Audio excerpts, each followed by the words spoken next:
कैसे हो बच्चों? सभी जिगर के छल्ले मस्त हैं क्या? ठीक है। तो अपन इसमें जो रोटेशनल मोशन घूर्णन गति पढ़ रहे थे, वलय का जड़त्वाघूर्ण अपन ने पढ़ लिया था। एक हेडिंग लिखो बच्चों, लिखो चकती का जड़त्वाघूर्ण। हेडिंग में आप सब लिखिए चकती का जड़त्व आघूर्ण। तो लिख लीजिए बच्चों चकती का जड़त्वाघूर्ण। तो अलग अलग अक्षों के सापेक्ष शक्ति का जड़त्वाघूर्ण निकालेंगे। सबसे पहले लिखिए द्रव्यमान केंद्र से गुजरने वाले लंबवत अक्ष के सापेक्ष। द्रव्यमान केंद्र से गुजरने वाले लंबवत अक्ष के सापेक्ष। तो अगला आप हेडिंग में लिख लीजिए द्रव्यमान केंद्र, सीएम मतलब सेंटर ऑफ मास, द्रव्यमान केंद्र से गुजरने वाले लंबवत अक्ष के सापेक्ष। ठीक है। तो ये बच्चों एक हमने चकती बनाई और इस चकती में हमें जड़त्वाघूर्ण निकालना है, और चकती में हमें जड़त्वाघूर्ण निकालना था इस z अक्ष के सापेक्ष। ये z अक्ष कौन सा होता है? जो तल के लंबवत है और द्रव्यमान केंद्र से गुजर रहा है। इसको हम क्या कहते हैं? तल के लंबवत द्रव्यमान केंद्र से गुजरने वाला अक्ष। ठीक है।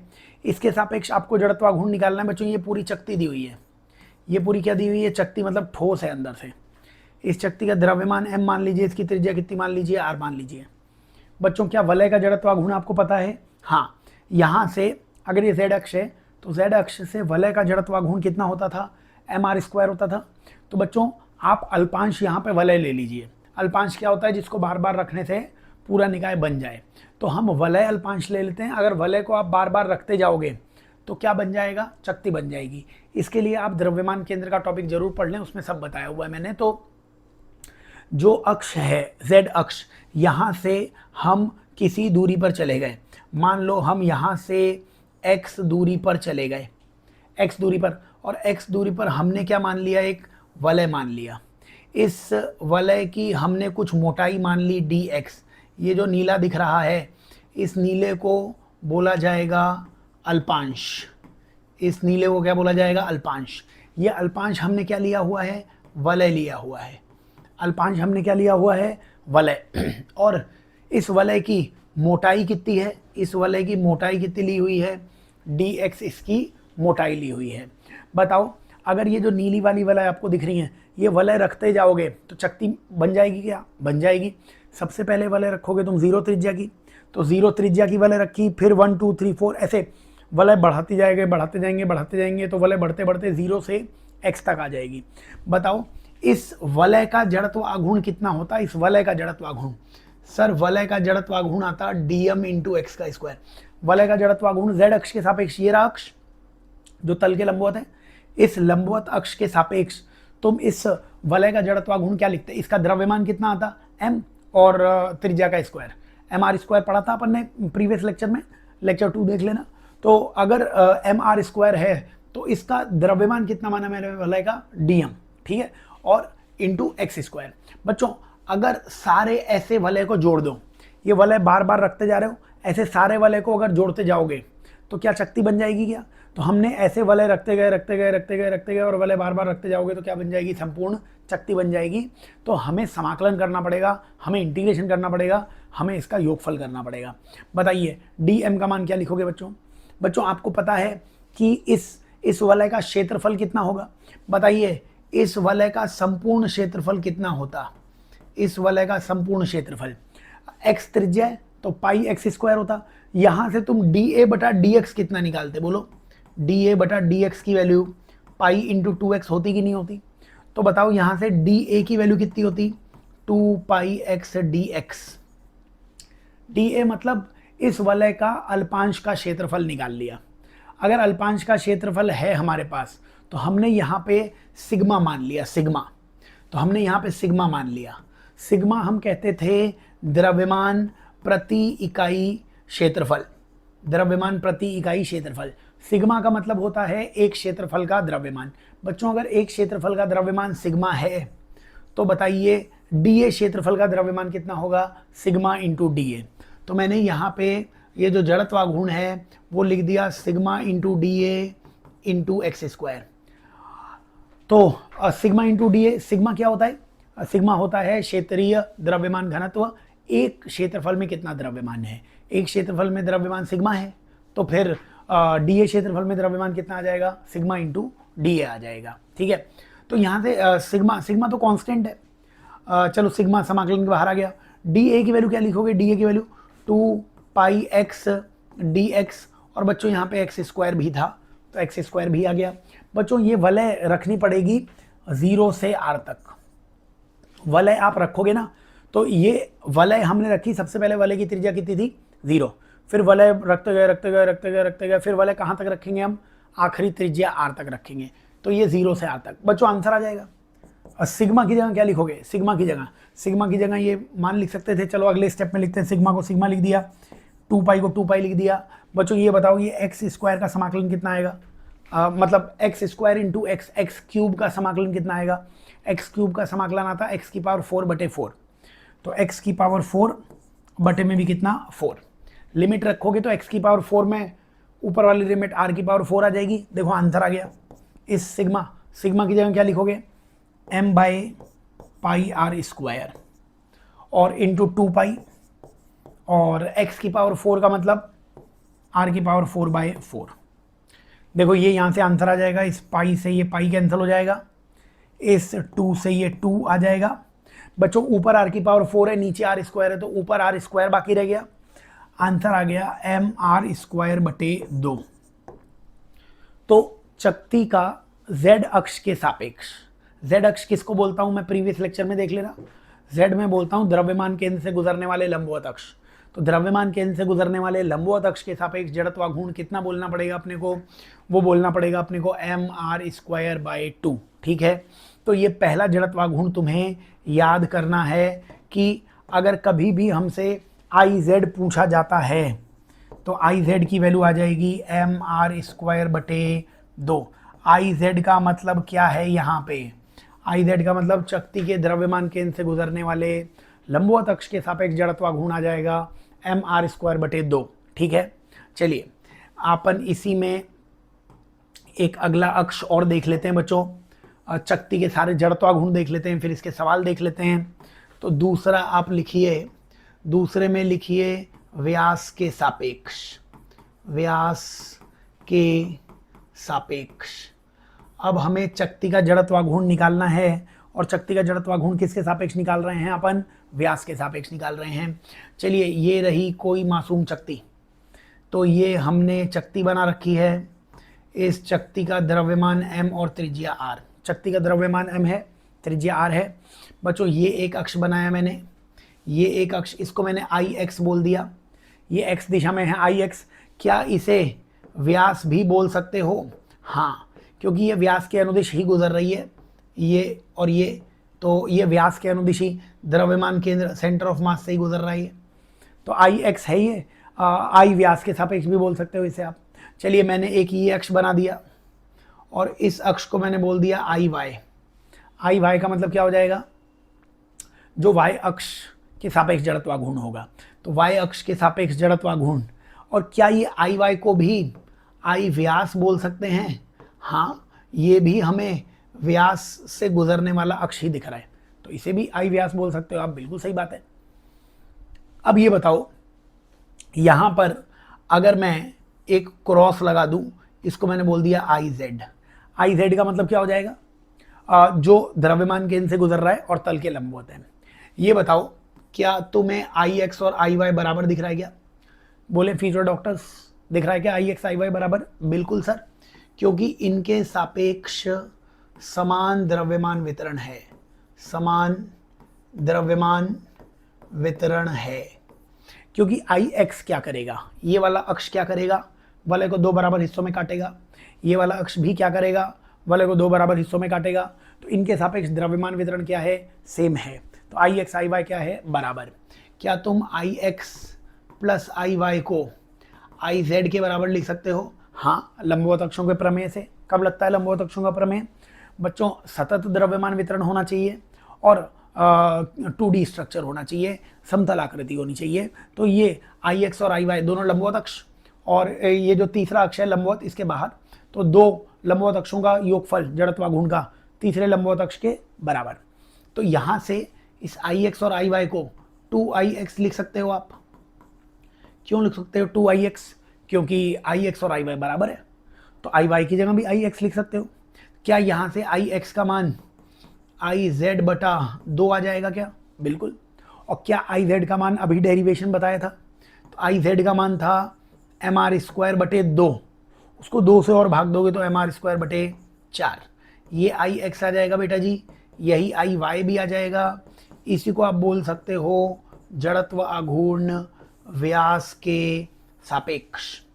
तो ये जड़त्व आघूर्ण किसके सापेक्ष आ जाएगा?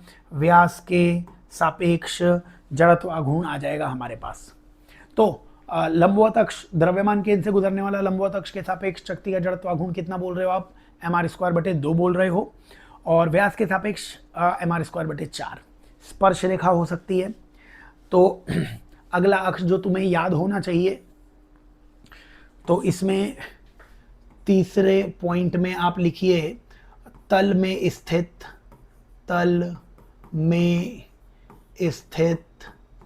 स्पर्श रेखा के सापेक्ष। तल में स्थित स्पर्श रेखा के सापेक्ष। अब हमें जड़त्वाघूर्ण निकालना है तल में स्थित स्पर्श रेखा के सापेक्ष। तो मान लीजिए ये रही चकती, ये चकती दी हुई है, अंदर से ठोस होती है चकती। चकती का द्रव्यमान m और त्रिज्या r। चकती का द्रव्यमान m है, त्रिज्या r है। बच्चों ये एक अक्ष दी हुई है आपको, ये अक्ष है। ये स्पर्श रेखा दिख रही है क्या? हाँ, स्पर्श रेखा स्पर्श कर रही है। उसी तल में है क्या? उसी तल में है ये। तो हमें इसी अक्ष के सापेक्ष क्या ज्ञात करना है? जड़त्वाघूर्ण ज्ञात करना है। जैसा कि मैं आपको बोलता हूँ, या तो जड़त्वाघूर्ण तुम्हें पता होगा, पता है तो ठीक है, नहीं पता है तो I बराबर ICM प्लस MD स्क्वायर लगाया करो। अब बताओ ICM का काम कौन करेगा? ICM जो द्रव्यमान केंद्र से गुजरे। प्रीवियस लेक्चर्स देखिए, द्रव्यमान केंद्र से IX, IY, IZ तीनों ही गुजर रहे हैं। तो हम इस अक्ष को ICM मान लेते हैं क्योंकि ये द्रव्यमान केंद्र से गुजर रही है और दिए गए अक्ष के समांतर है। और ये क्या IY है क्या? हाँ, ये IY है। क्या ये I व्यास भी है? बिल्कुल। इन दोनों के मध्य की मासूम दूरियां तुम्हें R दिख रही होंगी। तो ICM का काम कौन करेगा? IY MD square. बच्चों IY अभी कुछ देर पहले निकाला था, MR स्क्वायर बटे 4 प्लस MR स्क्वायर। इनको ऐड करने पे 5/4 MR स्क्वायर, ये आपको जड़त्व आघूर्ण दिखने वाला है। तो व्यास के सापेक्ष अंतर कितना होता था? MR स्क्वायर बटे 4 प्लस MR स्क्वायर करोगे 5/4 MR स्क्वायर। ये आंसर कब आएगा? जब स्पर्श रेखा तल में हो सकता है स्पर्श रेखा बेटा जी तल के लंबवत दे दी जाए। तो आप इसी में ऐसे लिख लीजिए कि फोर्थ में तल के लंबवत स्पर्श रेखा के सापेक्ष। तल के लंबवत स्पर्श रेखा के सापेक्ष। अब हमें जड़त्वाघूर्ण निकालना है तल के लंबवत स्पर्श रेखा के सापेक्ष। मान लीजिए ये चकती होती, ये चकती कैसे है? ये चकती बच्चों इस तरीके से है कि ऐसे रखी हुई है क्षैतिज। तो आधी चकती तुम्हें दिख रही है और आधी चकती इस बोर्ड के अंदर है, जो तुम्हें नहीं दिख रही तो डॉटेड लाइन बना दी, ठीक है। ये इसका एक अक्ष दिख रहा है मेरे को। ये अक्ष वैसे IZ है क्योंकि ये कहाँ से गुजर रहा है? तल के लंबवत। हमें इस अक्ष के सापेक्ष जड़त्वाघूर्ण निकालना है।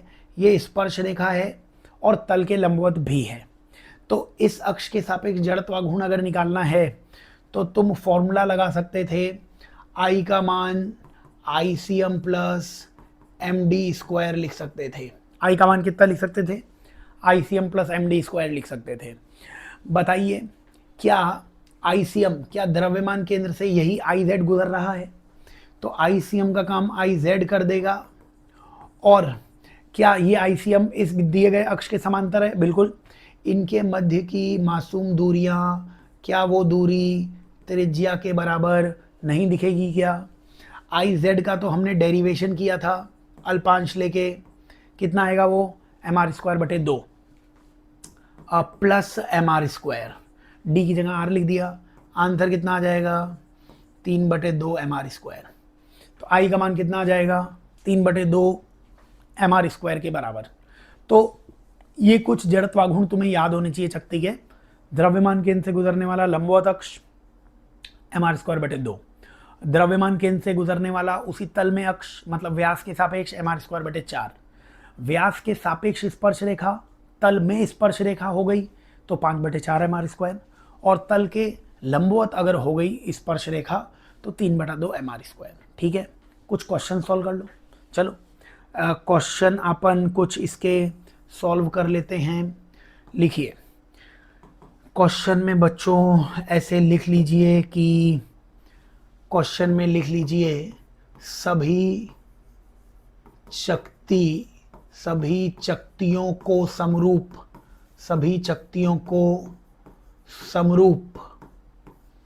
m,r मानते हुए दिए गए अक्षों के सापेक्ष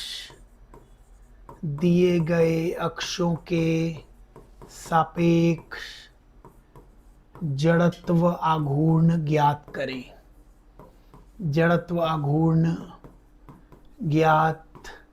करें। क्वेश्चन ने बोला हुआ है सभी चक्तियों को समरूप, सभी चक्तियों को क्या मानना है तुम्हें समरूप मानना है, सभी चक्तियों को समरूप मानना है। समरूप चक्तियां हैं, सभी का द्रव्यमान m और सभी की त्रिज्या कितनी माननी है r। तो सभी चक्तियों को समरूप मानते हुए दिए गए अक्षों के सापेक्ष जड़त्वाघूर्ण ज्ञात करना है आपको। ठीक है, चलिए पहला जो आपको निकाय दिया हुआ है, पहले निकाय में चक्ति आपको दी गई है, ये तीनों चक्तियां दी गई हैं आपको, और ये तीनों समरूप चक्तियां हैं, और इस अक्ष के सापेक्ष आपको जड़त्वाघूर्ण ज्ञात करने को कहा गया है। तो 3 समरूप चक्तियां दिख रही हैं अपने को, और इन्हीं चक्तियों का जड़त्वाघूर्ण इस अक्ष के सापेक्ष तुम्हें ज्ञात करना है। चलिए बताइए, अगर इनका जड़त्वाघूर्ण अपन ज्ञात करें तो ये पहली चक्ति मान लो, ये दूसरी चक्ति मान लो, ये तीसरी चक्ति मान लो। बताइए अगर ये तीनों चक्तियां हैं तो किस तरीके से आप इन्हें सॉल्व करने वाले हैं। देखिए आई का अगर आप आंसर लिखेंगे तो आई का आंसर मैं लिखने वाला हूँ I1 + I2 + I3। जड़त्वाघूर्ण प्रदिश राशि है तो इसी अक्ष के सापेक्ष सारे जड़त्वाघूर्ण को जोड़ना पड़ेगा। पहली चक्ति से पूछो तेरे को कैसा लगा, ये अक्ष तेरे को कैसा लगा। पहली चक्ति बोलेगी कि ये वाला अक्ष मेरे को मेरे व्यास जैसा लगा। क्या ये पहला वाला अक्ष, ये जो अक्ष है ये इस चक्ति को व्यास जैसा लगा? तो व्यास का कुछ फॉर्मूला होता था, व्यास के सापेक्ष जड़त्वाघूर्ण कितना होता था mr²/4। तो व्यास के सापेक्ष कितना आ जाएगा जड़त्वाघूर्ण mr²/4 आ जाएगा। तो इसका जड़त्वाघूर्ण लिख दिया। बताइए इसी अक्ष से पूछा कि बताइए दूसरी चक्ति के बारे में क्या कहना है। दूसरी चक्ति का स्पर्श रेखा है ये, दूसरी चक्ति के लिए ये अक्ष क्या हो जाएगी स्पर्श रेखा, दिख रही है ना r दूरी पर स्पर्श रेखा है, उसी के तल में स्पर्श रेखा है। तो दूसरी चक्ति ने बोला मेरे को तो ये मेरी स्पर्श रेखा दिख रही है, और अगर ये इसको स्पर्श रेखा दिख रही थी तो स्पर्श रेखा का कुछ फॉर्मूला होता था, क्या होता था 5/4 mr²। अगर स्पर्श रेखा तल में है 5/4 mr²। क्या इस तीसरी चक्ति को भी ये वाली स्पर्श रेखा ही नजर आएगी, उसके तल में नजर आएगी? बिल्कुल। तो ये भी कौन सा फॉर्मूला लगाएगा 5/4 mr²। बच्चों ऐड करोगे 5, 5, 10 और 1 11 mr²/4। तो जो भी अक्ष मिले उनके सापेक्ष जड़त्वाघूर्ण आप ज्ञात कर सकते हो। फॉर्मूला देखते रहो, नहीं याद हो तो ICM + MD², या तो फॉर्मूला याद होगा, नहीं याद होगा तो ICM + MD² लगा देना। जैसे कि क्वेश्चन आप और सॉल्व कर लीजिए। दूसरे क्वेश्चन में यही निकाय, ये 3 मासूम चक्तियां दी हुई हैं और इस अक्ष के सापेक्ष जड़त्वाघूर्ण ज्ञात करना है हमें। बताइए बच्चों, अगर जड़त्वाघूर्ण I चाहिए हमें तो आई का फॉर्मूला हमने लिख दिया I1 plus I2 plus I3। आई का मान कितना, I1 plus I2 plus I3। बताइए इसको पहला चक्ति, इसको दूसरी चक्ति, इसको तीसरी चक्ति बोल दिया। बताओ ये जो पहला अक्ष है, ये जो अक्ष है, इसको पहली चक्ति कैसे दिखेगा? तो पहली चक्ति को लगेगा कि ये तो मेरा व्यास है। तो पहली चक्ति क्या व्यास के अनुदिश नहीं दिख रहा क्या? हाँ, पहली चक्ति को लगेगा ये तो अपने व्यास से जा रहा है। व्यास के सापेक्ष तुम्हें फॉर्मूला याद करना पड़ेगा। व्यास के सापेक्ष जड़त्वाघूर्ण mr²/4 सारे डेरिवेशन करा दिए हैं, वो देख लो, ठीक है। फिर दूसरी चक्ति से पूछा कि भाई दूसरी चक्ति तेरे को ये व्यास कैसी दिख रही है? दूसरी चक्ति बोलेगी मुझे भी ये मेरी व्यास की याद दिला रही है, तो दूसरी चक्ति को भी ये व्यास ही लगेगा। तो व्यास का आंसर कितना? mr²/4। अब फिर तीसरी चक्ति से पूछो, बताओ ये अक्ष आपको कैसा लग रहा है? तो तीसरी चक्ति बोलेगी ये अक्ष मुझे कैसे भी नहीं लग रहा है। कैसे भी नहीं लग रहा है मतलब ना व्यास से गुजर रहा है, ना तल के लंबवत है। तो तीसरी चक्ति के लिए तुम्हें बनाना पड़ेगा ICM।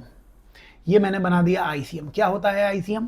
जो द्रव्यमान केंद्र से गुजरे और दिए गए अक्ष के समांतर हो। तो I3 निकालना है ना। I3 कैसे निकालेंगे? ICM plus MD² formula. I3 कैसे निकालेंगे? ICM प्लस MD² फॉर्मूला लगाना पड़ेगा। I3 मतलब तीसरी चक्ति का जड़त्वाघूर्ण इसी अक्ष के सापेक्ष पूछ रहे हैं आपसे। तो इसी अक्ष के सापेक्ष तीसरी चक्ति का जड़त्वाघूर्ण निकालना है ICM। अब ये ICM तुम्हें व्यास दिख रहा है क्या? हाँ। ये व्यास से गुजर रहा है क्या? हाँ। तो व्यास के सापेक्ष ICM कितना हो जाएगा? ICM हो जाएगा mr²/4। वाले में भी ऐसा ही सवाल किया था हमने। इनके मध्य की मासूम दूरी चाहिए, ये रही दूरी, ये दूरी d निकालनी पड़ेगी तुम्हें। ये दूरी 2r हो जाएगी। ये दूरी 2r क्यों हो जाएगी? ये दूरी 2r क्यों हो जाएगी? क्योंकि ये भी त्रिज्या r और ये भी त्रिज्या r है, 2r, और ये भी त्रिज्या r आ जाएगी।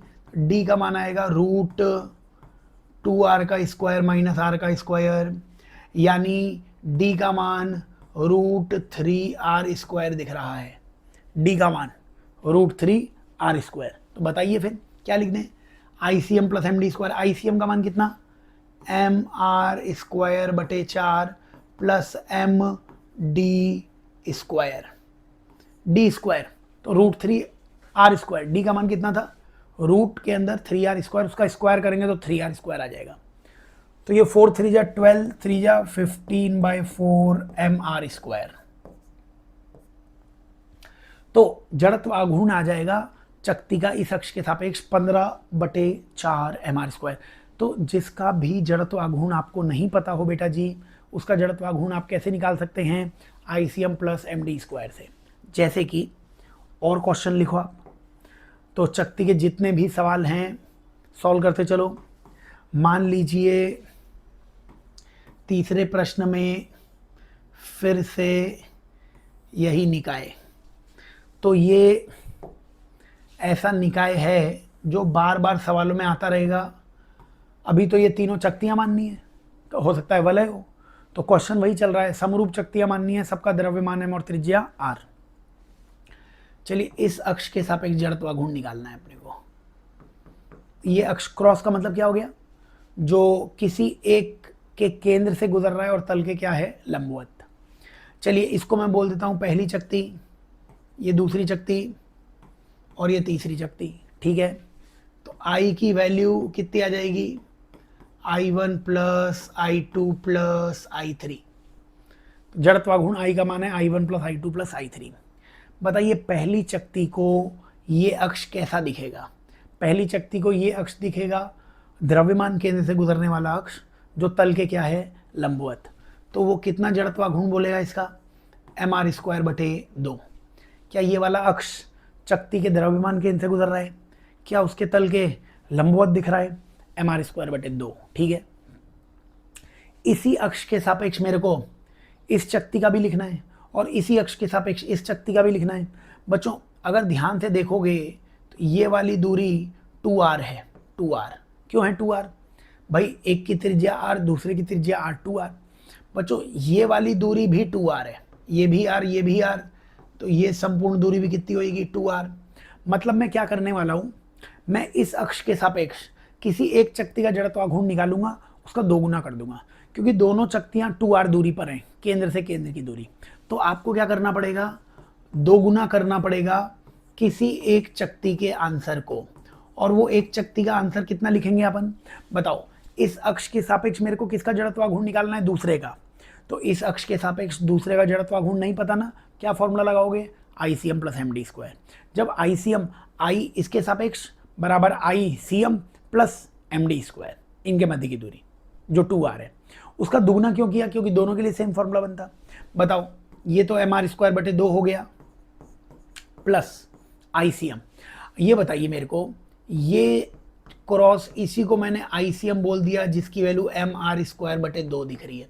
बताओ, इस अक्ष के सापेक्ष जड़त्वाघूर्ण चाहिए था, तो I इस अक्ष के सापेक्ष बराबर ICM मतलब द्रव्यमान केंद्र से गुजरना चाहिए और दिए गए अक्ष के समांतर होना चाहिए। बताइए, ये वाला अक्ष और ये वाला अक्ष समांतर है, ठीक है ना। तो इसके सापेक्ष I बराबर ICM, ICM कितना, mr²/2 प्लस MD²। तो यहाँ से दो गुना करना था किसका, ICM की वैल्यू कितनी है, mr²/2 plus m into 2r का स्क्वायर।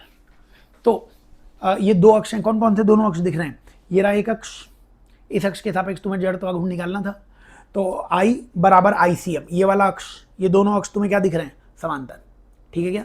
तो ये दोनों अक्ष, एक अक्ष ये रहा, इस अक्ष के सापेक्ष जड़त्वाघूर्ण निकालना था, और ये I बराबर ICM प्लस MD²। क्या इन दोनों अक्षों के मध्य की दूरी 2r थी क्या, तो 2r का स्क्वायर कर लिया। इसको सॉल्व कर लेना बच्चों, आंसर आ जाएगा। ये कितना है, mr²/2 प्लस ये 2 अंदर गुणा हो जाएगा, तो mr², 2 का स्क्वायर 4 और 2 8 mr², और 8 और 1 9 हो जाएगा। 8 और 1 कितना हो जाएगा, 9, 9 इंटू 2 18 और 1 19/2 mr²। तो इस अक्ष के सापेक्ष जड़त्वाघूर्ण कितना आ जाएगा, 19/2 mr²। ठीक है, चक्ति के सवाल कर रहे हैं, चक्ति के जितने भी तरीके के सवाल बने उनको आप देखते चलो। जैसे कि बच्चों एक क्वेश्चन में और लिखो, क्वेश्चन में ऐसे लिखो, यदि दो चक्तियों को समान पदार्थ से बनाया जाता है, दो चक्तियों को समान पदार्थ से बनाया जाता है, तो अगले सवाल में लिख लेना, यदि दो चक्तियों को समान पदार्थ से बनाया जाता है तथा इनकी त्रिज्या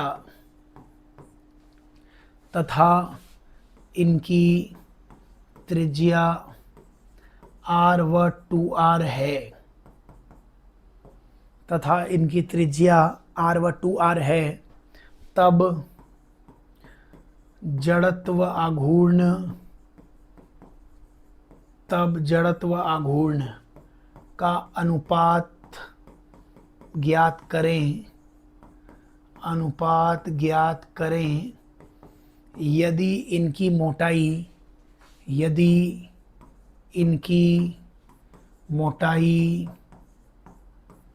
t व t/4 है, यदि इनकी मोटाई t व t/4 है।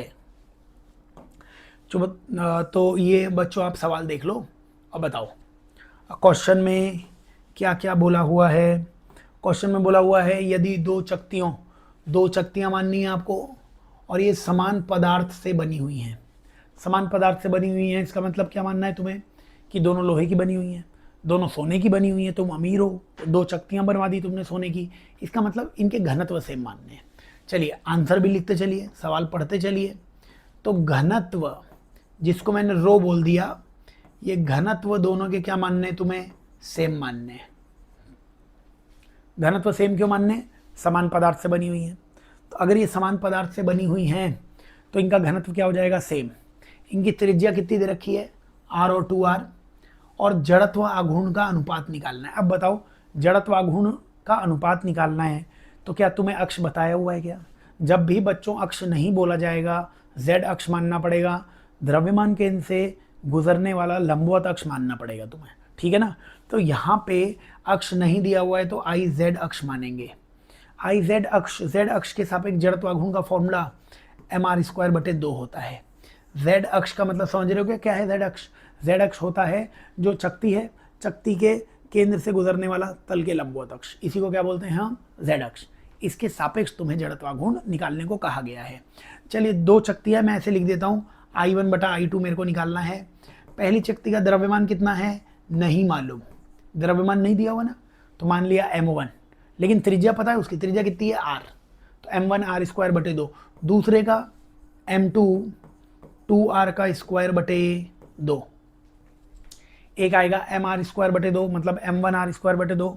दूसरा क्या आएगा m2 r की वैल्यू दूसरे की कितनी है त्रिज्या 2r²/2। देखो ये यहाँ से ये 2 से 2 कैंसिल हो गया, क्या m1/4m2 दिख रहा है क्या? ये m1 का मान तो m1 आ जाएगा और 2 का स्क्वायर कितना आ जाएगा 4 और m2, m1/4m2 आंसर है। m1 m2 है नहीं हमारे पास, m1 m2 हमें निकालने पड़ेंगे। कैसे निकालोगे m1 m2? बच्चों इनके घनत्व समान दे रखे हैं। क्या घनत्व द्रव्यमान बटा आयतन होता है पता है आपको? क्या द्रव्यमान को घनत्व इंटू आयतन बोल सकते हैं अपन? घनत्व सेम है तो क्या द्रव्यमान को आयतन के समानुपाती बोल सकते हैं क्या अपन? क्योंकि घनत्व तो कांस्टेंट है, अनुपात लोगे तो रो से रो कैंसिल हो जाएगा। तो m किसके समानुपाती आएगा? आयतन के। m किसके समानुपाती आएगा?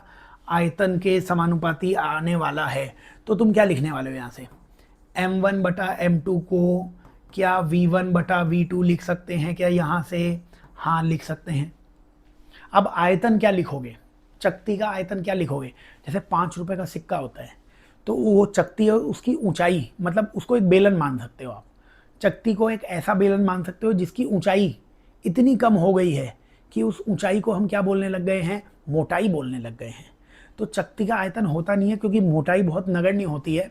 फिर भी आयतन लिखना हो तो क्या लिखेंगे? जो बेलन का आयतन होता है। क्या होता है बेलन का आयतन? πr²/h। तो यहाँ पे इस सवाल में तुम्हें अगर आयतन लिखना पड़ा तो आयतन कितना लिखेंगे अपन? आयतन बेलन का πr² मोटाई। ये कहाँ से बनाया फॉर्मूला हमने? ये फॉर्मूला हमने बनाया हुआ है किससे? बेलन से। तो बेलन का क्या होता था आयतन? πr²/h। वो h वो जैसे बेलन था, बेलन को दबाते दबाते इतना छोटा कर दिया कि अब ऊंचाई नहीं बोल के उसे मोटाई बोलने लग गए। तो बताइए m1/m2 में क्या लिखोगे? v1। पहले का आयतन πr² और उसकी मोटाई, पहले वाले की मोटाई t दे रखी है, त्रिज्या पहले वाले की r दे रखी थी।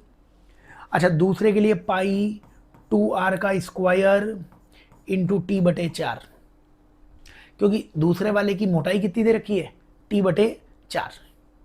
अब यहाँ से देखो ये एक ही आ गया एक्चुअली, क्योंकि ये 2 का स्क्वायर और 4 कैंसिल हो जाएगा, ऊपर भी πr²t नीचे भी πr²t। ये मतलब m1/m2 का जो अज्ञात मान था वो 1 है। यहाँ पे m1/m2 अगर 1 रखोगे आप तो m1/m2 1 रखने के बाद कितना आ जाएगा ये बच्चों? 1/4। चकती के सवाल कर रहे हैं, अच्छे से सॉल्व कीजिए, समझ में आ जाना चाहिए कैसे कैसे सॉल्व कर रहे हैं। जैसे एक और चकती का एक और क्वेश्चन आप लिख सकते हो बच्चों, इसी के आगे लिखिए। अगले क्वेश्चन में ऐसे लिखो आप, अगले प्रश्न में बच्चों लिख लीजिए, यदि चकती m, r, तो चकती है, चकती का द्रव्यमान कितना है? m और त्रिज्या कितनी है? r। यदि चकती m, r में से एक अन्य चकती चित्रानुसार हटा दी जाती है, चित्रानुसार हटा दी जाती है, तब आई होगा। आई मतलब जड़त्वाघूर्ण होगा। बच्चों आकृति दी हुई है आपको, आप प्रश्न लिख लें। क्वेश्चन ने बोला हुआ है कि यदि चकती m, r चकती है और यदि चकती m, r में से एक अन्य चकती हटा दी, एक चकती थी उसमें से एक अन्य चकती को क्या कर दिया, हटा दिया। तो ये आपको प्रश्न दिया हुआ है, ये रही चकती, इस चकती की त्रिज्या r है, इसका द्रव्यमान कितना है m।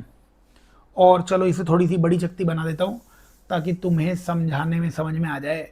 तो ये एक चकती, ठीक है क्या, और इस चकती की त्रिज्या कितनी है r, इसका द्रव्यमान कितना है m, और इसमें से एक अन्य चकती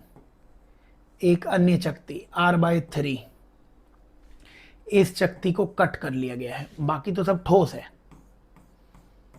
ये तो क्या है, ठोस है। और ये अक्ष दिया हुआ है तुम्हें, इस अक्ष के सापेक्ष I ज्ञात करना है। तो सवाल समझ में आ जाना चाहिए। एक बड़ी चकती दी हुई है, बड़ी चकती का द्रव्यमान कितना है m, और उस बड़ी चकती की त्रिज्या कितनी है r, और एक छोटी चकती r/3 त्रिज्या की काटी हुई है, ये बताया हुआ है। इसी अक्ष के सापेक्ष हमें क्या चाहिए, जड़त्वाघूर्ण चाहिए, ठीक है क्या। अब बच्चों ये बताओ मेरे को कि ये जो अपने को जड़त्वाघूर्ण I ज्ञात करना है, आंसर में लिख देता हूं मैं, ये जो जड़त्वाघूर्ण I ज्ञात करना है, I इसी अक्ष के सापेक्ष ज्ञात करना है बच्चों। तो I बच्चों प्रदिश राशि होती है, दिशा नहीं होती है। आप क्या करेंगे, पहले इसी अक्ष के सापेक्ष पूरी बड़ी चकती का जड़त्वाघूर्ण निकाल लीजिए, और फिर इसी अक्ष के सापेक्ष छोटी चकती का जड़त्वाघूर्ण निकाल लीजिए और माइनस कर दीजिए, हटा दिया। मान लीजिए एक चकती के ऊपर दूसरी चकती रखी होती तो प्लस कर रहे होते हम, तो हम यहाँ पे I लिखेंगे, I बड़ी का माइनस I छोटी का। तो बड़ी चकती का जड़त्वाघूर्ण निकालिए इसी अक्ष के सापेक्ष, और फिर इसी अक्ष के सापेक्ष छोटी चकती को हटा दीजिए। तो I बड़ी का माइनस I छोटी का, ये जड़त्वाघूर्ण का आंसर आ जाएगा। बताइए इस पूरी बड़ी चकती का इस अक्ष के सापेक्ष कितना आ जाएगा जड़त्वाघूर्ण। कोई बड़ी बात नहीं है सर, वो तो z अक्ष ही हो रहा है, पूरी चकती थी, पूरी चकती, तो बड़ी चकती का जड़त्वाघूर्ण वो आपको याद होना चाहिए था mr²/2। इस अक्ष के सापेक्ष बड़ी चकती का कितना आंसर आ जाएगा, mr²/2, mr²/2, इसके सापेक्ष mr²/2 आ जाएगा। बच्चों अब इसी अक्ष के सापेक्ष हमें इस छोटी चकती का भी जड़त्वाघूर्ण लिखना पड़ेगा, इसी अक्ष के सापेक्ष इस छोटी चकती का भी लिखना पड़ेगा। तो मेरे को ये बताइए कि कैसे लिखेंगे हम वो मान। तो ऐसे समझो, ये अक्ष है और ये एक दूसरी चकती है जिसकी त्रिज्या कितनी है r/3, ठीक है, और ये दूरी यहाँ से यहाँ तक की ये दूरी कितनी दिख जाएगी बच्चों, कुल त्रिज्या कितनी थी r, और ये त्रिज्या कितनी थी r/3। तो फिर ये शेष दूरी कितनी आ जानी चाहिए थी, r - r/3 2r/3। तो मैंने अलग से दर्शा रहा हूं तुम्हें, इस अक्ष के सापेक्ष मुझे जड़त्वाघूर्ण चाहिए, किस चकती का, इस चकती का, जो चकती कितनी दूरी पर है, 2r/3 दूरी पर है, 2r/3 दूरी पर, ठीक है क्या। तो मुझे इस ये जो अपने को मान बोला हुआ है, इसमें अपने को ये 2r/3 ठीक से बना दिया गया मैंने, 2r/3। चलिए ये इसे थोड़ा सा इरेज कर देता हूं मैं ताकि 2r/3 लिख दूं। तो ये दूरी कितनी दे रखी थी आपको, 2r/3 ये दूरी दे रखी है, 2r/3, ठीक है। अब बताओ इसी अक्ष के सापेक्ष इस छोटी चकती का जड़त्वाघूर्ण चाहिए। तो बच्चों इस छोटी चकती का द्रव्यमान तो निकालना पड़ेगा ना। अब छोटी का द्रव्यमान कैसे निकालोगे, मान लो संपूर्ण द्रव्यमान πr² है, जो कि है, पूरी चकती का द्रव्यमान कितना था m, तो पूरी चकती का क्षेत्रफल कितना था mr²। बताओ केवल छोटी चकती का क्षेत्रफल कितना रहेगा, छोटी चकती की त्रिज्या कितनी थी r/3। तो बताओ छोटी चकती का क्षेत्रफल आया होगा πr/3 का स्क्वायर, मतलब πr²/9। ये किसका क्षेत्रफल है, छोटी चकती का क्षेत्रफल। कितना होता है क्षेत्रफल πr², r का मान कितना है छोटी चकती का r/3। ये बताओ ये है छोटी चकती का क्षेत्रफल, ये किसका क्षेत्रफल है, छोटी चकती का क्षेत्रफल। क्या बड़ी चकती में तुम्हें दिख रहा है, क्या बड़ी चकती में πr² का द्रव्यमान m है। बताओ बच्चों अगर मैं इधर भी 9 से भाग दे दूं, अगर मैं इधर भी 9 से भाग दे दूं, πr² में m द्रव्यमान है ना, अलग से लिख देता हूं, πr² का द्रव्यमान m है, दोनों तरफ 9 से भाग दे दो, ये पाई आर स्क्वायर बटे 9 किसका क्षेत्रफल आ गया? छोटी चकती का। छोटी चकती का क्षेत्रफल अगर पाई आर स्क्वायर बटे 9 है तो उसका द्रव्यमान कितना होगा? m बटे 9। तो हमने ये निकाल लिया कि बड़ी चकती का द्रव्यमान m है, छोटी चकती का द्रव्यमान कितना आएगा? m बटे 9 आएगा। अब बताओ इस अक्ष के सापेक्ष छोटी का जड़त्वाघूर्ण कितना लिखोगे? बच्चों आई छोटी का बराबर ICM प्लस MD स्क्वायर। तो हमें छोटी चकती का जड़त्वाघूर्ण लिखना पड़ेगा। तो हमें लिखना पड़ेगा छोटी चकती का जड़त्वाघूर्ण। बताइए इस छोटी चकती का जड़त्व, इस अक्ष के सापेक्ष इस छोटी चकती का जड़त्वाघूर्ण क्या लिखेंगे? इस अक्ष के सापेक्ष इस छोटी चकती का जड़त्वाघूर्ण कितना आएगा? I बराबर ICM।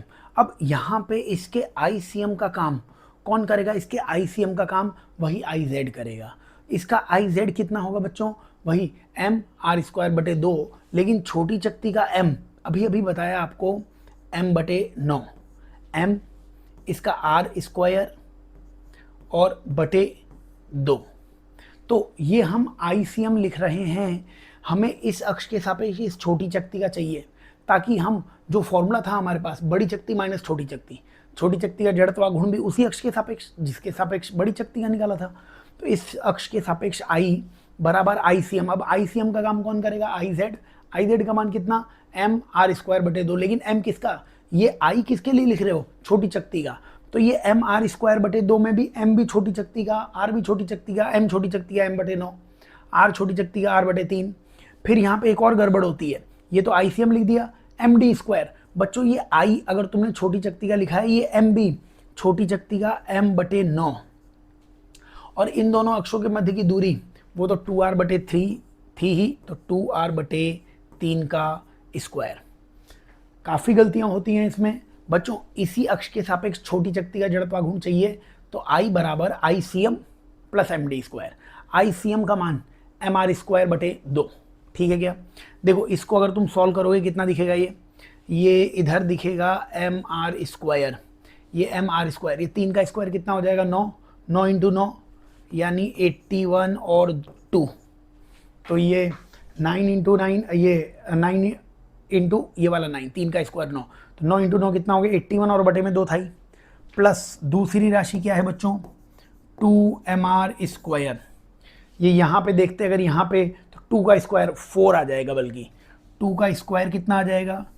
2 का स्क्वायर आने वाला है 4, तो 4mr स्क्वायर बटे में 81, बटे में 81। ये 3 का स्क्वायर यहाँ पे कितना आ गया?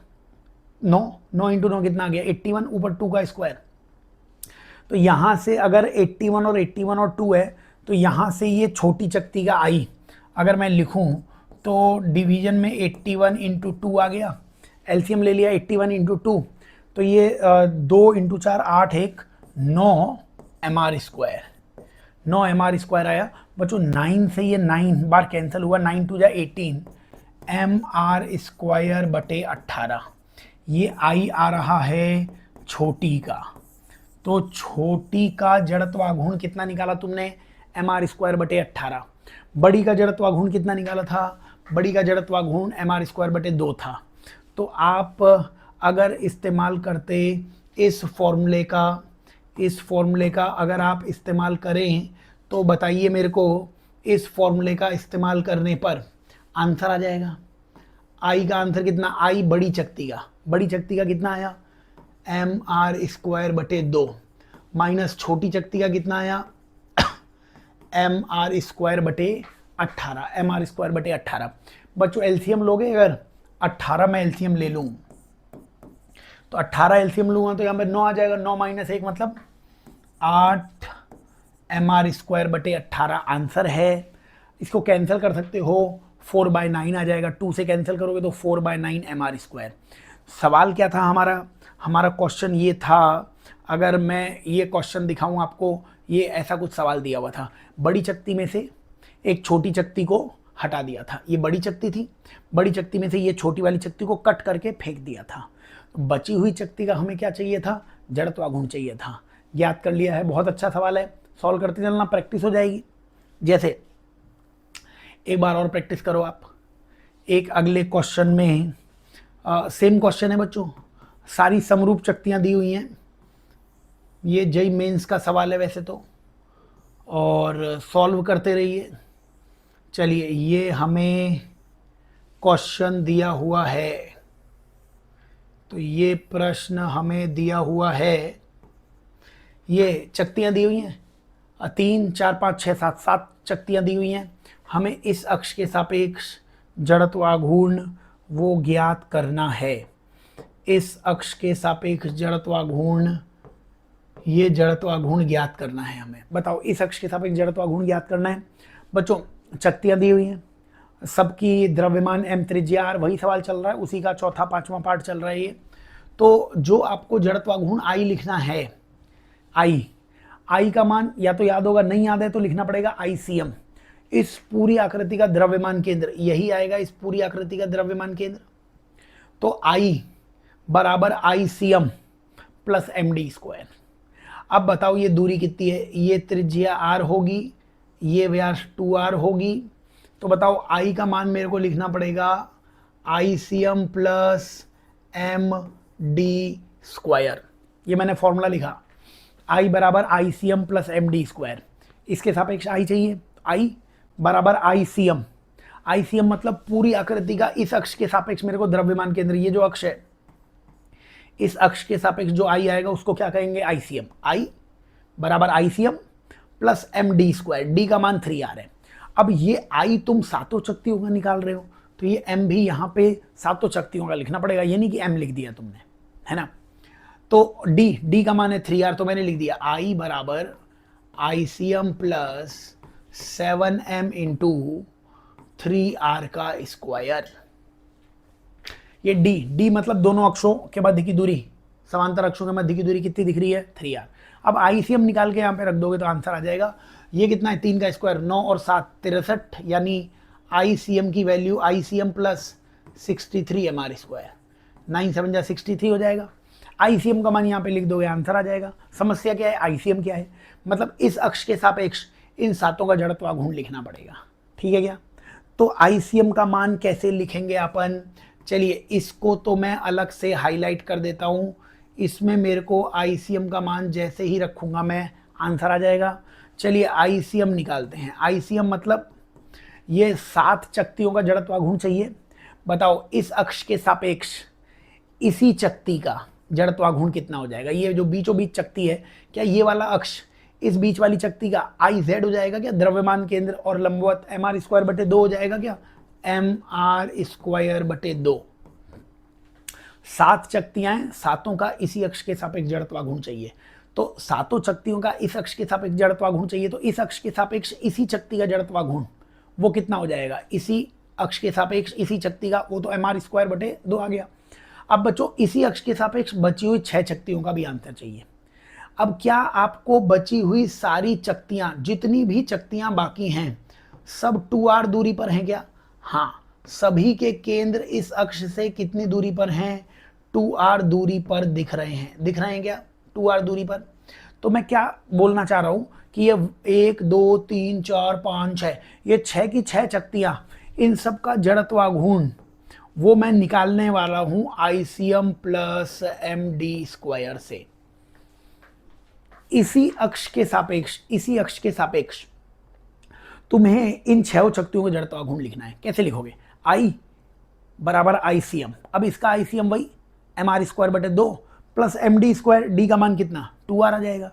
तो ये mr²/2, ये तो बीच वाली जो शक्ति थी, इसी अक्ष के सापेक्ष इस शक्ति का mr²/2 आ गया। इसी अक्ष के सापेक्ष बाकी 6 का भी चाहिए, तो किसी एक का निकाल के 6 गुना कर दो, किसी एक का, तो I बराबर ICM। अब इसका ICM फिर से क्या हो जाएगा, वही mr²/2 प्लस md²। बताओ, जैसे इस शक्ति से समझा दूं, I बराबर ICM, अब इसका ICM क्या हो जाएगा, ये बाहर की तरफ ICM क्या हो जाएगा, वो m इंटू 2r², है ना, m इंटू r²/2 ICM। और इनके मध्य की दूरी, ये मध्य की दूरी कितनी है, 2r, तो वो लिख दिया मैंने। तो ये जो है इसका आंसर अब सॉल्व करने पे अपन ज्ञात कर सकते हैं। जेईई मेंस का ही क्वेश्चन है और आसानी से हो जाएगा, प्रैक्टिस की बात है। तो ये कितना आ रहा है यहाँ से, ये एम आर स्क्वायर बटे 2 प्लस ये 6 अंदर जाएगा तो 3 mr² प्लस 2 का स्क्वायर, ये कितना होता? 4, 4 इंटू 6 कितना होता? 24 mr²। ये आएगा कितना? 24 और 3 कितना हो जाएगा बच्चों? 27। 27 से 2 एलसीएम लोगे तो कितना आ गया हो? 27 टू 54, 55 mr² बटे 2। तो बच्चों ये हमारे पास आ रहा है आईसीएम का मान। ये आईसीएम का मान निकाल लिया हमने, आईसीएम का मान। ये आईसीएम का मान इस समीकरण में रख दो, आई का मान आ जाएगा आईसीएम। आईसीएम कितना है? 55/2 mr² प्लस 63 mr²। आई का मान आ जाएगा mr² बटे में 2। अब इसको आप एलसीएम लोगे तो 60 और 2 120, 126, 126 और 55, तो क्या ये 181 बन जाएगा क्या? 126 और 55, 6 5 11 8, 181। तो 181/2 mr², ये इस जेईई मेंस के क्वेश्चन का आंसर आ जाएगा। ठीक है, तो जो भी चक्ति के आपको प्रश्न मिले बहुत आसानी से सॉल्व कर सकते हो, देख लेना। चलो एक क्वेश्चन में चक्ति का और बता देता हूं तुम्हें, फिर अपन चक्ति के आगे बढ़ते चलेंगे। जैसे कि आप 5th क्वेश्चन में एक ये चक्ति बना लो। ये चक्ति कैसी है? ये चक्ति इस तरीके से ऊर्ध्वाधर रखी हुई है ऐसे। आधी चक्ति तुम्हें दिख रही है, आधी चक्ति अंदर है बोर्ड में, तुम्हें नहीं दिख रही है। ये एक और चक्ति है, ये चक्ति भी ऐसे ऊर्ध्वाधर रखी गई है, आधी तुम्हें दिख रही है, आधी बोर्ड के अंदर है। केंद्र से केंद्र के मध्य की दूरी 2r तुम्हें दे रखी है और इस सुंदर अक्ष के सापेक्ष जड़त्वाघूर्ण ज्ञात करना है। इस अक्ष के सापेक्ष जड़त्वाघूर्ण क्या है?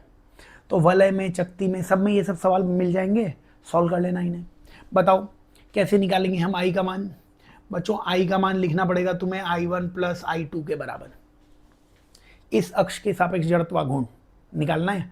पहले इसी अक्ष के सापेक्ष इस पहली वाली चक्ति का निकाल लो, फिर इसी अक्ष के सापेक्ष इस दूसरी वाली चक्ति का निकाल लो।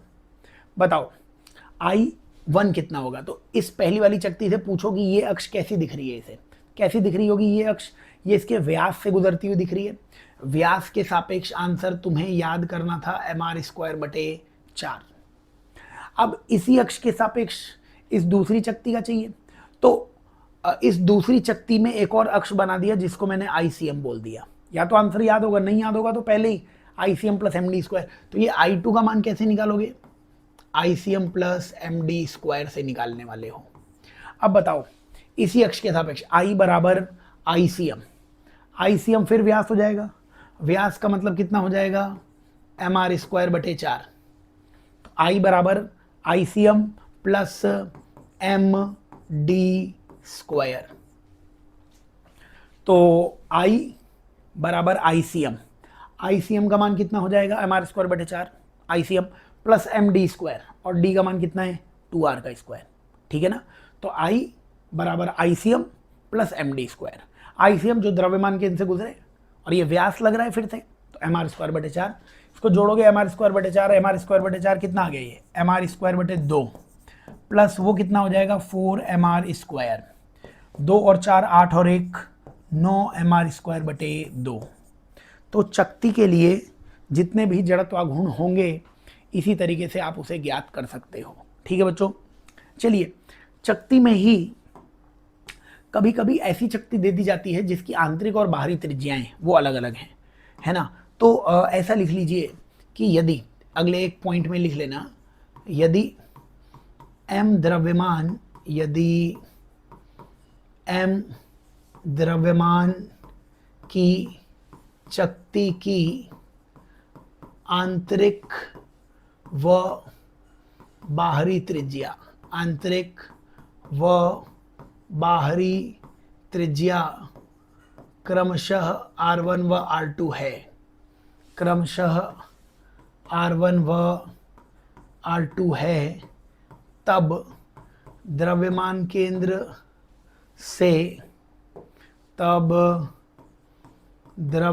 केंद्र से गुजरने वाले लंबवत अक्ष के सापेक्ष, लंबवत अक्ष के सापेक्ष जड़त्व आघूर्ण, जड़त्व आघूर्ण होगा, जड़त्व आघूर्ण होगा। बच्चों ये तुम्हें क्या दिया हुआ है, बोला हुआ है आपसे, आपसे क्या बोला हुआ है, यदि m द्रव्यमान की चकती की आंतरिक और बाहरी त्रिज्याएं दे रखी हैं आपको, मान लीजिए ये एक चकती होती और इस चकती की ये आंतरिक त्रिज्या कितनी होती r1 और बाहरी त्रिज्या कितनी होती r2, आंतरिक त्रिज्या r1 बाहरी त्रिज्या r2, ये चकती है इस तरीके से, इसका द्रव्यमान कितना है m, अंदर से भाग खोखला है, तो द्रव्यमान केंद्र, द्रव्यमान केंद्र से गुजरने वाला लंबवत अक्ष, ये द्रव्यमान केंद्र से गुजरने वाला जो लंबवत अक्ष होगा जिसको अपन IZ बोलते हैं, इसके सापेक्ष जड़त्व आघूर्ण IZ, वो तुम्हें याद करना है, वो होगा m/2 r1 square plus r2 square, m/2 r1 square plus r2 square. अब आप अगर पूछोगे कि ये आंसर कैसे आया, मैंने तो सारे डेरिवेशंस बता रहा हूं मैं आपको, इसका डेरिवेशन मैं ऑलरेडी बता चुका हूं, तुम बोलोगे कहाँ, हमें तो नहीं याद आ रहा।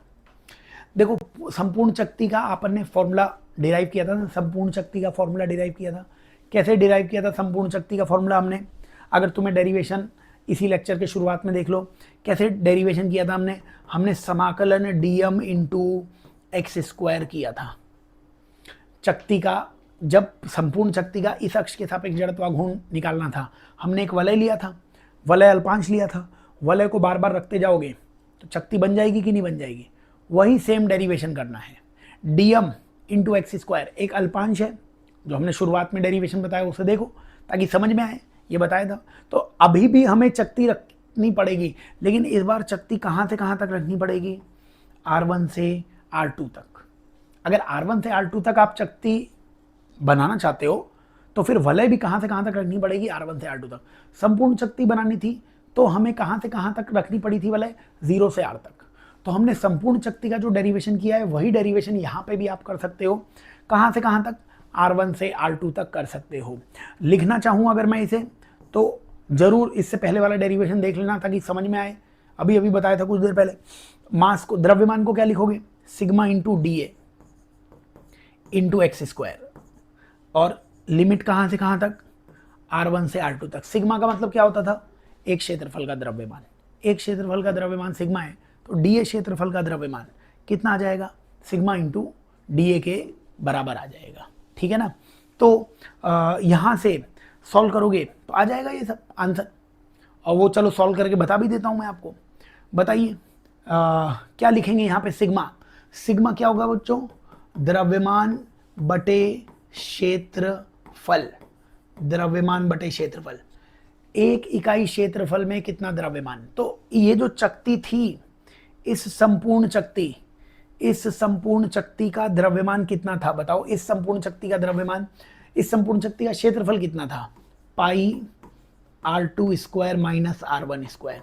इसका क्षेत्रफल कितना था, बड़ी शक्ति पाई r2 स्क्वायर माइनस छोटी शक्ति पाई r1 स्क्वायर, पाई r2 square minus pi r1 square, इतना क्षेत्रफल था। इतने क्षेत्रफल में कितना द्रव्यमान है, इतने क्षेत्रफल में द्रव्यमान है m। तो एक क्षेत्रफल में कितना द्रव्यमान आएगा, m बटे पाई r2 square minus r1 square. एक क्षेत्रफल में इतना द्रव्यमान आएगा, और एक क्षेत्रफल में इतना द्रव्यमान, इसी को हम सिग्मा कहते हैं, एकांकी क्षेत्रफल का द्रव्यमान, ठीक है ना। तो ऐसे हमने इसमें सिग्मा लिख दिया यहाँ पे, ठीक है ना। तो यहाँ पे हमने सिग्मा लिख दिया है। अब यहाँ पे ये सब राशियाँ सॉल्व कर लोगे तो आंसर आ जाएगा। बोलो आई का मान कितना आ जाएगा, सिग्मा, सिग्मा तो समाकलन के बाहर आ गया। DA कुछ देर पहले बताया था 2 पाई x dx होता था, और एक्स स्क्वायर और है, लिमिट कहाँ से कहाँ तक, r1 से r2 तक। सिग्मा ऐसा ही रह जाएगा, 2 पाई ऐसा ही रह जाएगा, एक्स क्यूब का समाकलन, एक्स क्यूब का समाकलन x की पावर 4/4, x की पावर 4/4, ये आंसर है। बताओ सिग्मा को क्या लिखूंगा वहां से, m बटे पाई r2 square minus r1 square into 2 पाई बटे में 4 बटे में 4। अब बोलो x की पावर 4 में जब ऊपर वाली लिमिट रखोगे तो R2 की पावर 4 माइनस R1 की पावर 4, R2 की पावर 4 माइनस R1 की पावर 4। तो यहां से वो आंसर भी आ जाएगा जो तुम्हें बताया हुआ है। बच्चों डेरिवेशन सारे इसलिए करा रहा हूं मैं ताकि कैसा भी नीट का पेपर आए आपको समझ में आए भाई इस तरीके से समाकलन किया है, छोटा मोटा जो भी परिवर्तन होगा वो आप कर लोगे, है ना। तो यहां से आंसर कितना आ जाएगा, देखो ये पाई से ये पाई कैंसिल हो गया, ये 2 से इधर 2 आ गया, तो आई का मान कितना दिखा तुम्हें, m/2। आई का मान m/2 तो दिख ही रहा है।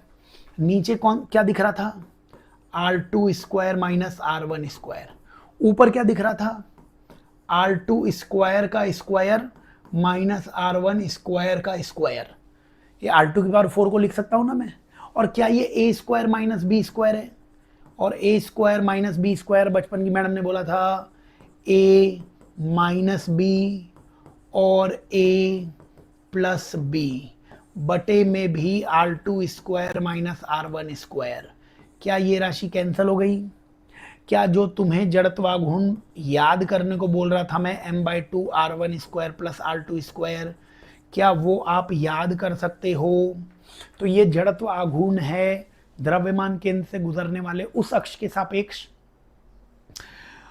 जो द्रव्यमान केंद्र के जो उस तल के क्या होगा, लंबवत होगा, ठीक है ना। और भी इसमें अक्ष बन जाते हैं। तो चकती के लिए इस पूरे लेक्चर में चकती का कोई भी जड़त्वाघूर्ण आता है, चकती का कैसा भी प्रश्न आता है, सॉल्व कर लेना। जैसे कि आप इस प्रश्न में फिर से बता दो एक बार, ये मान लीजिए चकती, मान लीजिए बच्चों ये भी, ये चकती, इस चकती की आंतरिक त्रिज्या कितनी R1, इस चकती की बाहरी त्रिज्या कितनी R2। तो ये चकती की आंतरिक और बाहरी त्रिज्याएं हो गई, ठीक है। इसमें अलग अलग अक्ष बनाते जा रहा हूं मैं, आप बताते चलो। ये यहाँ पे मैंने क्रॉस लगा दिया। इस चकती का द्रव्यमान तुम्हें कितना मानना है, इस चकती का द्रव्यमान तुम्हें मानना है m। ये चकती है मतलब भरी हुई है, यहाँ से यहाँ पे पदार्थ है, बाकी अंदर से ये क्या है, खोखली। ये सबसे पहले जो गुलाबी अक्ष दिख रहा है इसको IZ बोल देता हूं। तुमसे अगर कोई पूछे IZ का मान कितना होगा तो डेरिवेशन बताया तुम्हें m/2 R1 square plus R2 square. तो Z अक्ष के सापेक्ष जड़त्वाघूर्ण कितना निकालोगे आप, Z अक्ष के सापेक्ष जड़त्वाघूर्ण डेरिवेशन में बताया m/2 R1 square plus R2 square. मान लीजिए किसी ने पूछ लिया होता इसके व्यास के सापेक्ष, मान लीजिए ये एक अक्ष बना दिया होता, ये एक अक्ष हमने बना दिया होता, बताइए इस अक्ष के सापेक्ष जड़त्वाघूर्ण हम आपसे पूछते कि इस अक्ष के सापेक्ष जड़त्वाघूर्ण कितना होगा, इसको Ix बोल देता। मान लीजिए हम एक और अक्ष बना देते और इस अक्ष को हम आपसे बोलते कि इसे आप Iy बोल दीजिए। बताइए हम आपसे बोलते कि Ix और Iy का आंसर चाहिए, क्या आप Ix और Iy को बराबर बोल सकते थे क्या? हाँ, क्योंकि सर Ix भी इसको 2 बराबर हिस्सों में काटता और Iy भी इसे 2 बराबर हिस्सों में काटता। इसका मतलब Ix Iy बराबर होते क्योंकि उनमें समान द्रव्यमान वितरण होता, समान द्रव्यमान वितरण। Ix और Iy का मतलब समान द्रव्यमान वितरण होता। क्या इसमें लंबवत अक्षों के प्रमेय से बेटा जी Ix प्लस Iy को Iz लिख सकते थे क्या? हाँ, Ix और Iy मिलके क्या आ जाता, Iz आ जाता। क्या Ix और Iy को 2Ix लिख सकते हो क्या? Ix और Iy को, क्योंकि Ix और Iy सेम है तो ये मिल मिला के कितना हो जाएगा 2Ix। क्या यहाँ से Ix को Iz/2 लिख सकते हो क्या? Iz/2 मतलब आधा करना पड़ेगा, Iz था तुम्हारे पास तो Ix का मान वो आ जाएगा m/4 R1 square plus R2 square, और जो Ix का मान आएगा वही Iy का मान भी आएगा। क्या तुमने Ix और Iy का मान ज्ञात कर लिया है क्या? ज्ञात कर लिया है। मान लीजिए एक नया अक्ष, वैल्यूज देख लेना, ये चकती के जो भी क्वेश्चन मिले सॉल्व कर लेना। इतना बढ़िया लेक्चर तुम्हें दिया, पूरी चकती को सॉल्व कर लेना। मान लीजिए यही अपने पास दिया हुआ है इधर दूसरा सवाल है, चलिए ठीक है, यहाँ पे अक्ष ये और बना दिया, इधर अक्ष ये इधर कर दिया है। मान लीजिए इधर अक्ष ये दिया होता तुम्हें, अब ये अक्ष एक ऐसे दिया होता, मान लीजिए इस अक्ष के सापेक्ष तुम्हें जड़त्वाघूर्ण ज्ञात करने को बोलते हम, इस अक्ष के सापेक्ष, किस अक्ष के सापेक्ष, ये अक्ष जो दिख रहा है, इस अक्ष के सापेक्ष जड़त्वाघूर्ण ज्ञात करने को बोलते हैं, और इसको I1 बोल देते हैं हम। हमने पूछा बताओ I1 का मान कितना है। अच्छा, I1 को बोलेंगे क्या, I1 को क्या बोलोगे, आंतरिक सतह की स्पर्श रेखा। I1 क्या है, आंतरिक सतह की स्पर्श रेखा जो तल में है। अगर मैं पूछता इस अक्ष के सापेक्ष जड़त्वाघूर्ण बताओ, इसको मैं I2 बोल देता। I2 को क्या बोलोगे आप, बाहरी सतह की स्पर्श रेखा जो इसके तल में है। बताइए I1 का मान कैसे निकालते बेटा जी। अगर तुम्हें I1 का मान निकालना होता, I1 का मान, तो ये मैं सब हटा देता हूँ क्योंकि अपने को स्पेस मिल जाएगी सवाल सॉल्व करने की। बताइए अगर मैं आपसे बोलता कि I1 I2 का मान कितना होगा, तो I1 I2 का मान कैसे निकालते।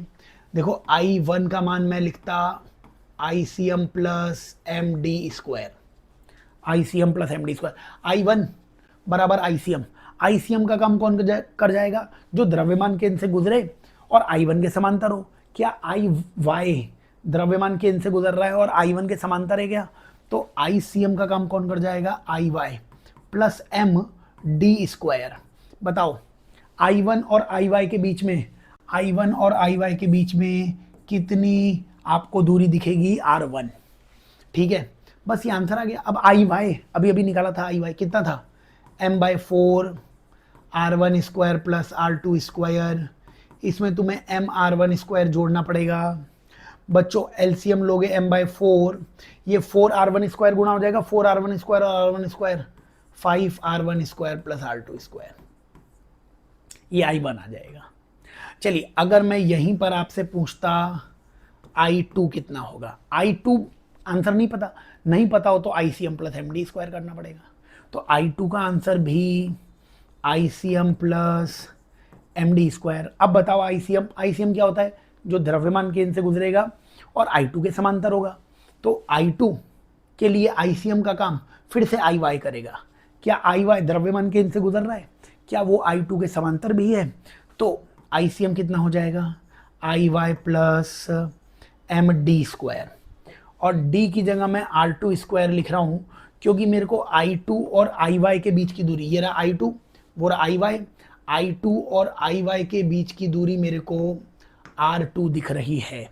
फिर से IY का मान कितना था, IY का मान M/4 R1 square plus R2 square, इसमें MR2 स्क्वायर जोड़ देते तुम, तो यहाँ से M/4 R1 square plus 5R2 square आ जाएगा।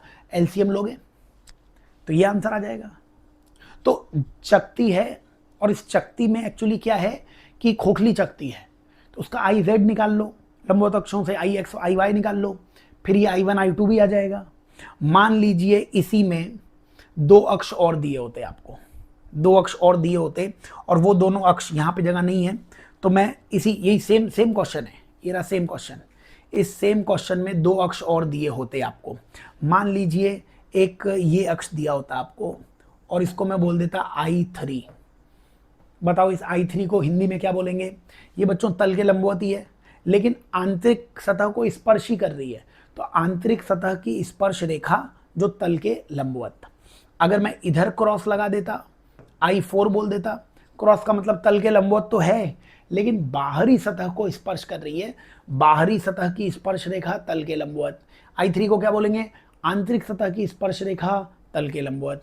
मान लीजिए I3 I4, इसकी वैल्यू भी अपने को चाहिए होती, I3 I4 की वैल्यू भी चाहिए होती। बताइए कैसे सॉल्व करोगे I3 को। बच्चों I3 की वैल्यू भी ICM प्लस MD स्क्वायर से ही निकालनी पड़ती। I3 का आंसर तो पता नहीं है, I3 का आंसर कितना होगा, तो I3 बराबर ICM। अब बताओ ICM का काम IZ करेगा, क्या I3 भी लंबवत है, क्या IZ भी लंबवत है, क्या I3 और IZ समांतर हैं, हाँ। क्या IZ द्रव्यमान केंद्र से गुजर रहा है, बिल्कुल। तो ICM का काम कर जाएगा IZ। बच्चों इनके मध्य की दूरी आप ध्यान से देखो R1 दिख जाएगी आपको, इनके मध्य की दूरी आपको कितनी दिख जाएगी, R1 दिखने वाली है। IZ बराबर I3, तो IZ बराबर I3, IZ और I3 के बीच की दूरी कितनी दिख रही है, R1 दिख रही है। ठीक है, तो IZ का आंसर कितना लिखोगे आप, IZ का आंसर था m/2 R1 square plus R2 square plus M/R1 square, और यहाँ से एलसीएम लोगे तो m/2 और 3R1 square plus R2 square. तो ये अपन ने एलसीएम ले लिया, ये 2 को इधर मल्टीप्लाई करोगे तो 2R1 square plus R1 square आ जाएगा। इसका जो आखिरी अक्ष बाकी है I4, वो बता दीजिए। चलिए I4 को क्या बोलोगे हिंदी में, स्पर्श रेखा, जो बाहरी सतह की स्पर्श रेखा है और तल के क्या है, लंबवत। अब I4 नहीं पता तो ICM प्लस MD स्क्वायर। अब I4 का ICM हो जाएगा IZ, समांतर है, तो इसके लिए भी ICM प्लस MD स्क्वायर लगेगा। ICM का काम IZ करेगा, D की वैल्यू R2 हो जाएगी। क्या आपको दिख रहा है IZ और I4 के मध्य की दूरी, बाहरी त्रिज्या R2 के बराबर है। अब IZ का मान तो डेरिवेशन बताया था हमने, IZ का लिखा भी हुआ है, तो m/2 R1 square plus R2 square, इसमें जोड़ना पड़ेगा MR2 स्क्वायर। तो एलसीएम लोगे तो आंसर आ रहा है m/2 R1 square plus 3R2 square. तो ये इस चकती का जड़त्वाघूर्ण आ जाएगा। तो सारे चकती के जितने भी तरीके के सवाल हो सकते हैं यही हैं। मिलते हैं अगले लेक्चर में, तब तक पढ़ते रहो, फिजिक्स पढ़ो। चैनल को सब्सक्राइब करो आप, यूट्यूब चैनल को, फिजिक्स पढ़ो ऐप को इंस्टॉल करो। मात्र 2600 रुपये में पूरी फिजिक्स मिलेगी। कुछ लेक्चर्स यूट्यूब पे हम प्रमोशन के लिए डाल सकते हैं, सारी फिजिक्स नहीं है वहाँ पे। ऐप इंस्टॉल करो जिससे कि आप कंप्लीट फिजिक्स पढ़ पाओ, और ऐसे एनवायरनमेंट में, कंट्रोल्ड एनवायरनमेंट, कि हाँ आप पूरी फिजिक्स पढ़ रहे हो, कोई एड्स नहीं आएंगे उसमें, आप कंटिन्यूसली स्टडी कर सकते हो। Best of luck.